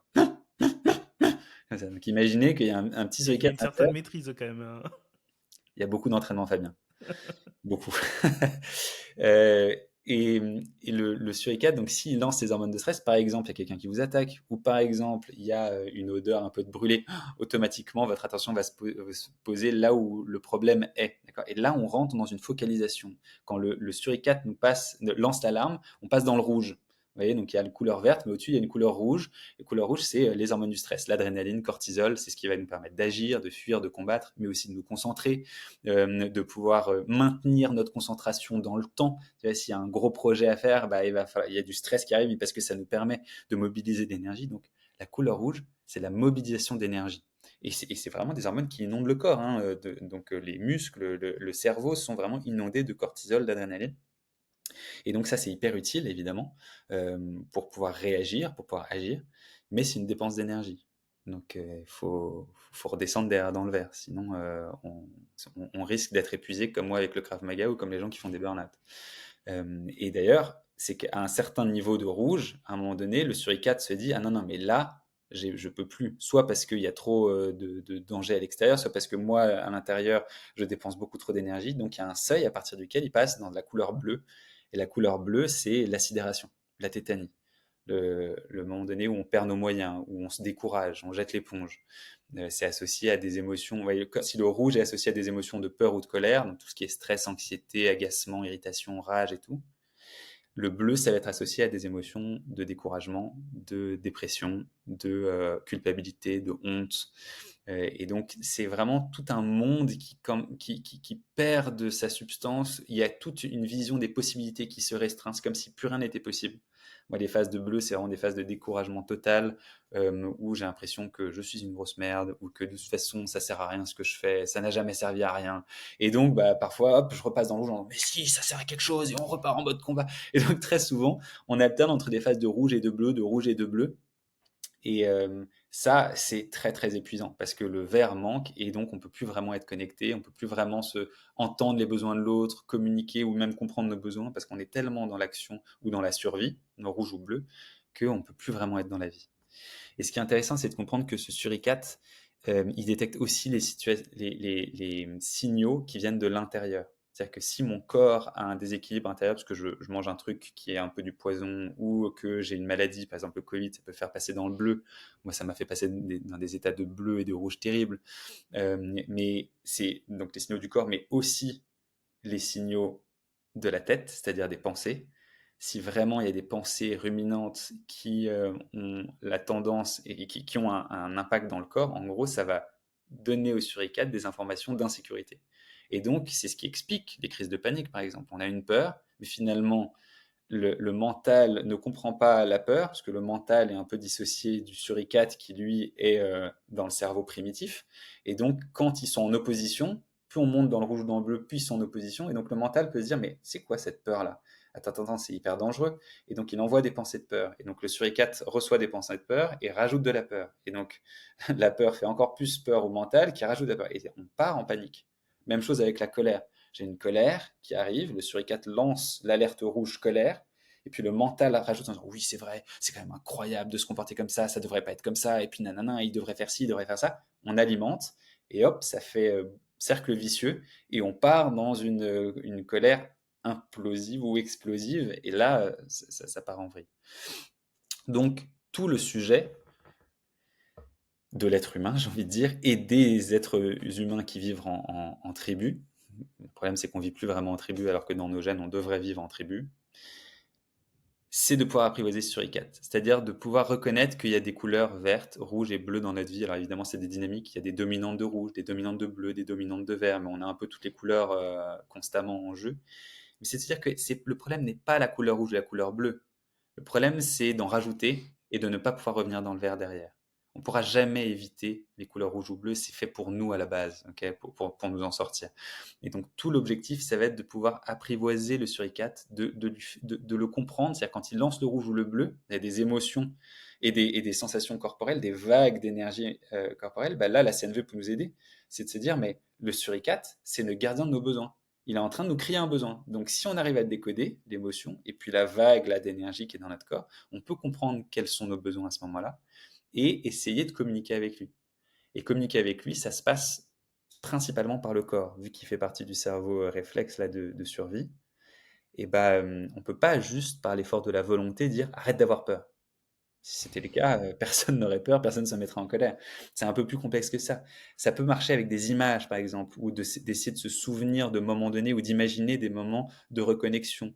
Ou si jamais, voilà, je comprends que là, il y a un besoin de pouvoir me sentir considéré par l'autre, je peux imaginer ce que c'est que la considération dans ma vie, comment je l'ai déjà vécu, ou ce que serait qu'une situation complètement opposée à celle actuelle où la personne en face me respecte pas.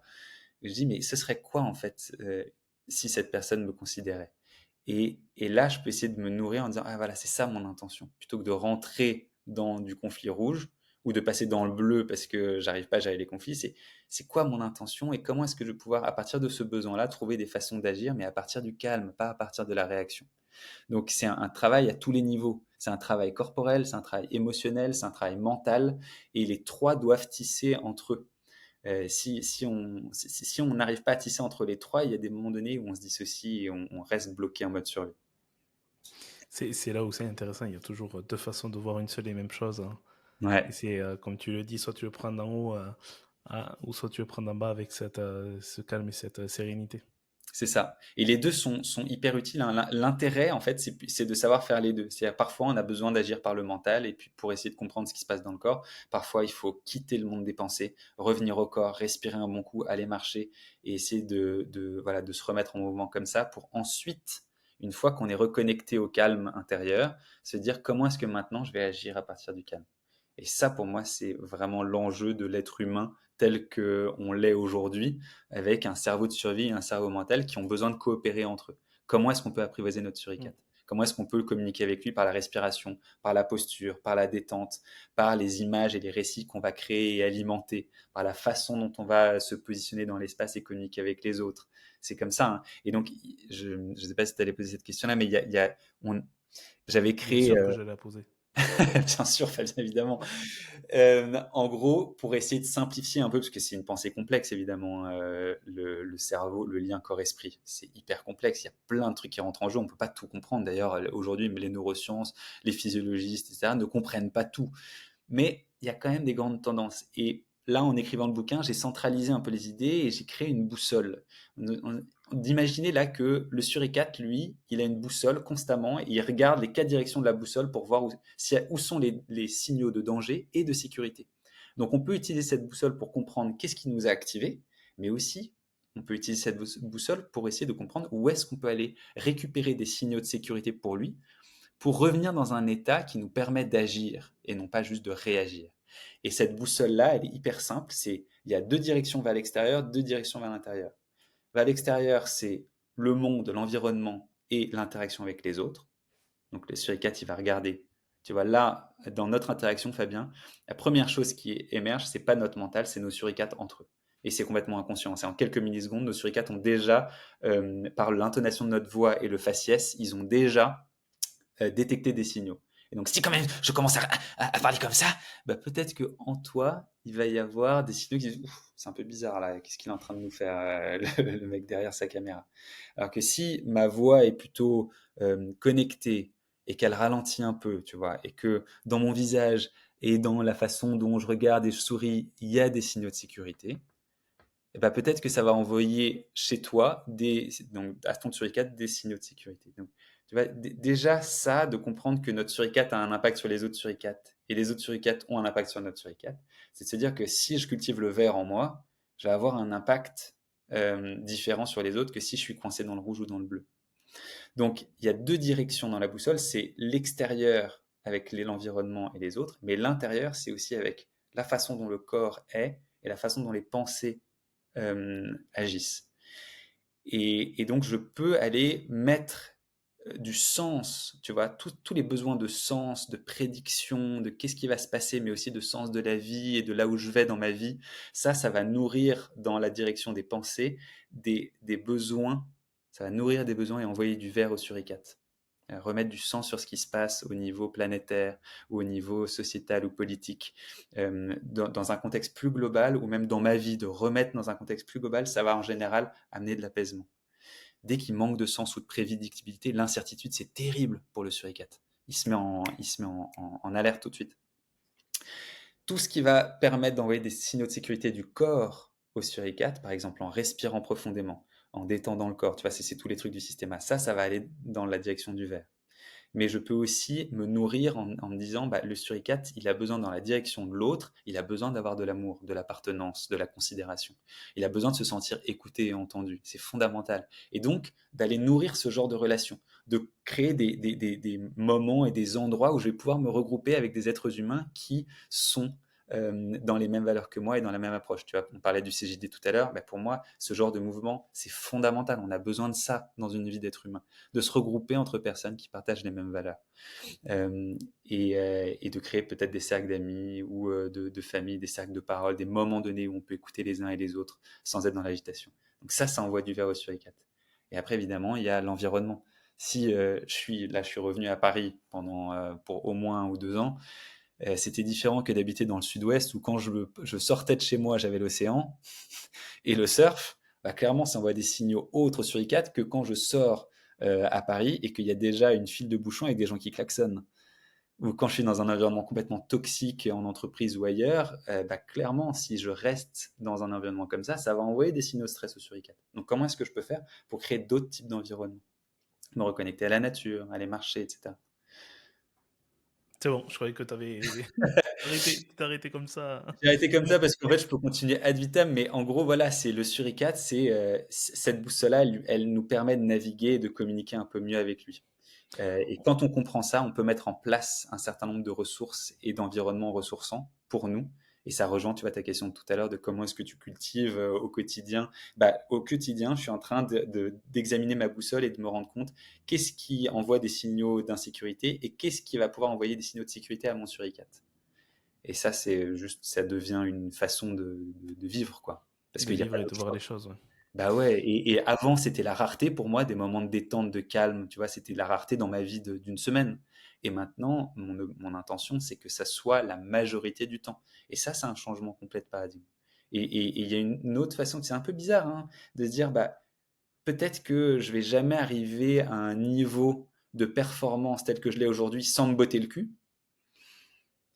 Il peut y avoir une part de vérité là-dedans et en même temps, tu vois, même toutes les études sur l'autocompassion depuis des années prouvent exactement l'inverse. C'est-à-dire que si jamais on se traite soi-même et on part d'un endroit qui est calme et compatissant et généreux et qui veut le mieux pour nous, sans se botter le cul de façon hargneuse ou tendue, bah, en fait, on est beaucoup plus performant. En plus, on est beaucoup plus résilient, on est beaucoup plus capable d'accepter l'échec et de réessayer après. On est beaucoup plus tendre envers soi-même et envers les autres, beaucoup plus altruiste. Et ça, c'est vraiment une réalité que j'expérimente depuis des années et qui, à chaque fois que je retombe dans les travers du rouge et du bleu, me rattrape et je me dis, ok, non, je reviens dans un endroit où je descends. Ce sera mieux pour moi, ce sera mieux pour les gens autour de moi et ce sera mieux pour les projets que je mène. C'est important. Et c'est très intéressant cet alignement cœur, corps, esprit Ouais. dont tu as parlé plusieurs fois et qui est important et qui est tout un cheminement de vie aussi, d'avoir cet alignement permanent et de combiner les uns avec les autres. Ouais, et ben je rebondis là-dessus, c'est que tu vois, si jamais il y a une discontinuité entre la tête, le cœur et le corps, c'est là où c'est un indicateur de blocage dans le rouge ou dans le bleu. Et tu vois, typiquement un trauma, c'est ça, c'est un suricate qui reste bloqué dans le bleu. Donc il y a une mémoire qui se met dans le corps dans cette situation, le danger n'est pas fini. Et on n'est pas retourné dans le vert. Et on peut tout à fait continuer à vivre derrière. Tu vois, ça peut être une agression, ça peut être un choc professionnel parce qu'on a raté un truc ou parce qu'on s'est fait virer, ou ça peut être même un deuil, tu vois, de quelqu'un qu'on aimait. Ça peut être le deuil d'un projet, le deuil d'une personne, le deuil d'un concept de vie ou d'une idée qu'on se faisait de tel aspect de la vie. Et bah ça peut créer des moments de rupture où le suricate reste coincé et où on a beau avoir tous les outils de développement personnel, je suis vraiment passé par là, hein, et ben on n'arrive pas à revenir à de la sérénité parce que le suricate est resté coincé. Donc imaginez que le suricate il a des dossiers dans lesquels il note tout ce qui est dangereux ou pas. Donc il dit bah, dans telle situation, attention, il faut réagir dans le rouge ou dans le bleu. Dans telle situation, ça, attention, ou dans telle situation, c'est bon, c'est du vert. Mais parfois, il reste bloqué dans le bleu en disant il y a un dossier qui reste ouvert et qui dit non, ça c'est urgent, il faut attention, il faut rester dans le bleu tout le temps, tout le temps. Il faut rester dans le rouge tout le temps, tout le temps. Et c'est là où la thérapie trauma, moi, m'a sauvé et m'a vraiment permis de guérir. C'est d'aller comprendre qu'il y avait des sources bien plus anciennes que mes expériences de vie et parfois même du transgénérationnel. parce qu'on voit maintenant avec l'épigénétique, on le sait, Mm. que les traumas se transmettent de génération en génération, que si on a vécu énormément de stress dans le ventre de la mère, le cortisol a traversé le placenta et ça a modifié déjà le système nerveux du nourrisson, enfin déjà du fœtus et puis ensuite du nourrisson. Et donc on arrive au monde avec déjà des dossiers bleus. On n'a rien demandé et puis moi c'est ça hein, très clairement. Il y avait des moments de violence ou des cris, je me tétanisais alors que je n'avais jamais été agressé enfant ou autre. Et puis j'avais jamais vécu des violences physiques, mais j'avais vécu des violences physiques entre mes parents, j'avais vécu des accidents et puis des violences dans le ventre de ma mère. Et aussi, je me suis rendu compte que probablement dans les générations précédentes, il y avait des trucs qui s'étaient passés de l'ordre de l'abus physique, de l'ordre de la guerre aussi, et qui étaient en moi.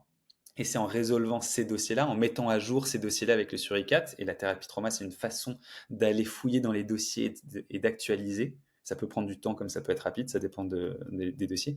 Mais c'est ça qui, en général, permet de lâcher, revenir à la vie et de se déculpabiliser aussi parce que quand on a passé 15 ans, 20 ans en thérapie et en développement personnel et qu'on n'arrive toujours pas à être serein à certains moments de la vie, bah, ça peut être très décourageant. Quelle est la rencontre la plus inspirante que tu aies eue jusqu'à présent? Puisque le nom de ce podcast, c'est Inspiré. Je ne pourrais pas ne pas te la poser. Quelle est ta rencontre ou ton moment le plus inspirant que tu as vécu? Même si c'est toujours dur d'en choisir un. Donc il faut vraiment choisir un. Ouais. Bon, les deux, si tu veux. Non, non, mais on va se concentrer sur un. La première personne qui me vient, c'est Jean-Yves Leloup, un grand sage qui d'ailleurs a l'aspect physique d'un grand sage, on dirait Dumbledore. Euh, et, et lui, je j'ai pas envie de twister tous ses titres et tout ce qu'il a fait, mais c'est un grand philosophe. C'est aussi, je crois, ça a été un prêtre, alors peut-être pas orthodoxe, mais protestant, je sais plus. En tout cas, je l'ai rencontré par vidéo dans un DU que j'ai fait de méditation, neurosciences et médecine.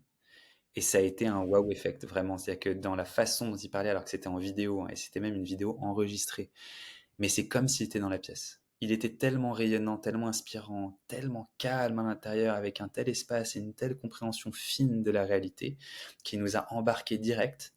Et vraiment, ça crée des frissons, parfois des pleurs. Il y avait une ouverture qui était plus qu'une ouverture intellectuelle. Tu vois, il ouvrait d'autres portes. Et ça a été très inspirant pour moi. Après, je l'ai suivi, je l'ai rencontré dans voilà, une conférence qu'il faisait. J'ai acheté ses livres et il fait aussi tout un programme audio et vidéo en ligne là, qui est accessible. Il y en a qui sont gratos et d'autres un peu payants. Et ça a été pour moi une rencontre très inspirante parce que les mots résonnaient intellectuellement, mais qui résonnaient avec un et pas AI, tu vois, aussi dans le corps. Et pour moi, ça a été une des rencontres les plus inspirantes. Ok. Ton dernier coup de cœur, même si j'imagine que tu en as au quotidien de par la gratitude permanente et l'autocompassion. Ouais, un coup de cœur dans quel domaine? Ah, je te laisse choisir. Bah, le coup de cœur, ça a été la thérapie que j'ai expérimentée en tant que patient et que j'ai appris en tant que thérapeute, qui s'appelle la thérapie du lien et des mondes relationnels. C'était développé par un psychiatre génial français depuis une trentaine d'années, je crois. Et pour moi, dans mes explorations de ces dernières années, c'est une des approches les plus complètes et les plus puissantes pour naviguer dans les mondes traumatiques, donc dans les traumas complexes. Et mon coup de cœur, c'est peut-être les derniers apprentissages que j'ai faits là-dessus, de spécialisation sur tout ce qui est de l'ordre, tu vois, par exemple, de la honte, du monde de la violence, quand on est empêtré là-dedans, quand on est empêtré dans le monde de la honte, ça a été des vraies découvertes parce que au début, ça parle pas forcément aux gens l'émotion honte, alors qu'en fait, ça peut être fondamental dans la façon de vivre. Et en fait, la honte, c'est associé au figement bleu, tu vois, la couleur bleue. Hmm. Et parfois, on reste coincé. Moi, je me suis rendu compte en traversant ça et tu vois, en apprenant à naviguer là-dedans que j'avais été imbibé de honte depuis ma tendre enfance sans le vouloir. C'est comme si toutes mes cellules baignaient de honte et qu'il y avait plein de mes comportements humains qui étaient faits complètement inconsciemment, mais par rapport au regard de l'autre pour ne pas créer de la honte et de l'humiliation. Donc il y avait une espèce de peur de la honte, voire de honte de la honte, qui déterminait toute une partie de ma vie, une très grande partie de mes choix et d'actions, et qui en fait rétrécissait l'espace des possibles. Donc ça a été un grand, grand coup de cœur que de découvrir ça et surtout de comprendre qu'il y avait des façons, une grille de lecture pour comprendre ça et des façons de naviguer et de se libérer de ça. Ça a été je crois, un des plus grands wow effects de ces dernières années. Toi qui adores découvrir, essayer, comprendre, euh, quelle a été ta dernière première fois? Je dirais la pratique du chant. Ok. Euh, En fait, ça faisait des années que je m'étais intéressé au chant, que je collaborais avec des chanteurs-chanteuses dans les stages, parce que c'est un outil de régulation du système nerveux très puissant, que c'est une façon de s'affirmer pour poser le nom et tout. Et donc ça m'intéressait et je pratiquais un peu, mais là, ma dernière première fois, ça a été de sentir à quel point, quand je trouvais l'alignement physique, et aussi évidemment psychique, ma voix pouvait résonner et faire ressortir toute la singularité en moi. Tu vois, de la même Mhm. façon, j'ai eu une espèce d'épiphanie là, avec un oiseau un jour dans une retraite de méditation où j'imaginais que l'oiseau, j'entendais le son de l'oiseau, et puis d'un coup, c'est comme si mon esprit était arrivé dans les cordes vocales de l'oiseau et que j'étais au moment donné où il expulsait l'air de son ventre, qui chantait, et au moment donné où il chantait, il n'y avait plus rien au monde qui existait. Il n'y avait que ce son-là. Et pour lui, pour cet oiseau, à ce moment-là, c'était bah, la vie à son paroxysme. C'était le moment où il s'exprimait et il exprimait la vie en lui et il exposait toute sa singularité au monde, alors que c'était un chant hyper répétitif. Il y avait plein d'autres oiseaux qui chantaient comme lui, mais là, c'est comme si je prenais conscience que à ce moment-là précis, pour cet oiseau, ça créait ouais, une humanité, le vivant résonnait exactement à la même fréquence. Et en fait, j'ai senti ça dans un cours de chant quand voilà, j'ai senti que la voix résonnait parfaitement et que j'étais pleinement là à cet instant. Je sais pas si ça Et répond à la question. oui, ça répond complètement à la question. Et quel est ton plus grand rêve? Si tu pouvais faire des choses, rêver si grand, mais en sachant que tu ne peux pas échouer, ce serait quoi? Un truc que moi je fais ou qui pourrait se passer dans le monde. Ça peut être les deux, c'est ton rêve à toi. Après, il peut être destiné au monde. Et bah, ce serait, je pense, de participer à une révolution de la façon d'éduquer les enfants et que dès le plus jeune âge, je participe à la construction d'une éducation où les enfants se sentent totalement libres et en confiance pour ressentir dès le début qui ils sont et ce qu'ils veulent amener au monde, plutôt que d'être contraints, enfermés, euh, figés dans des postures assises à entendre des trucs dont ils se foutent royalement la plupart du temps et qui brident leur créativité. Parce que je considère que j'ai perdu beaucoup, beaucoup d'années, moi, et que je ne commence que depuis récemment à être vraiment créatif et moi-même pleinement, alors que c'est tellement beau, en fait, la spontanéité, la créativité des enfants. Donc, ce serait d'arriver à ça, d'arriver à créer un système significatif, c'est-à-dire qu'il y ait un nombre significatif d'enfants qui permettent de faire basculer et de changer les nouvelles générations. La créativité, la joie et l'insouciance que l'on a enfin et que l'on perd dans le monde adulte.